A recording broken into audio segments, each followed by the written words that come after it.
స్వప్నశాస్త్రం ప్రకారం కలలు భవిష్యత్తును సూచిస్తాయి. కొన్ని జంతువులు కలలో కనిపించడం శుభ ఫలితాలను తెస్తుందని నమ్ముతారు. ఈ కథనంలో కలలో కనిపించే ముఖ్యమైన 3 జంతువుల గురించి తెలుసుకుందాం. నిద్రపోయినప్పుడు మనకి ఎన్నో కలలు వస్తూ ఉంటాయి.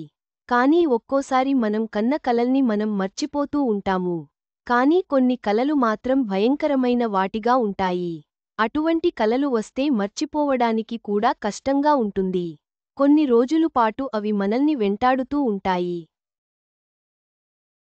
కొన్నిసార్లు అందమైన ప్రకృతి, అందమైన పక్షులు ఇలాంటివి కలలో కనిపిస్తూ ఉంటాయి.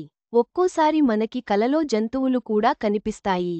కొన్ని స్వప్నశాస్త్రం ప్రకారం కలలో జంతువులు కనిపిస్తే మంచిదా, కాదా, ఎటువంటి జంతువులు కనిపిస్తే ఎటువంటి ఫలితం ఉంటుంది అనే విషయాలను తెలుసుకుందాం.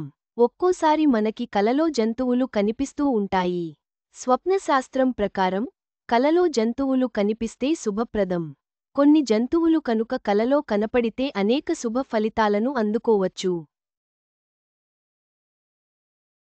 అంతేకాదు చాలా సమస్యలు రానున్న రోజుల్లో తొలగిపోతాయని అర్థం చేసుకోవాలి. ముఖ్యంగా ఈ 3 జంతువులు కనిపిస్తే శుభం కలుగుతుంది, సుఖసంతోషాలు ఉంటాయి. మరి ఆ జంతువులకు సంబంధించిన వివరాలను ఇప్పుడు తెలుసుకుందాం. గమనిక: ఈ కథనంలో మీకు అందించిన సమాచారం, సూచనలు పూర్తిగా నిజమైనది, ఖచ్చితమైనది అని మేము చెప్పలేము. నిపుణుల సూచనల ప్రకారమే మేము ఈ సమాచారాన్ని అందిస్తున్నాం. వీటిని పాటించే ముందు ఖచ్చితంగా సంబంధిత రంగంలోని నిపుణుల సలహా తీసుకోవడం మంచిది.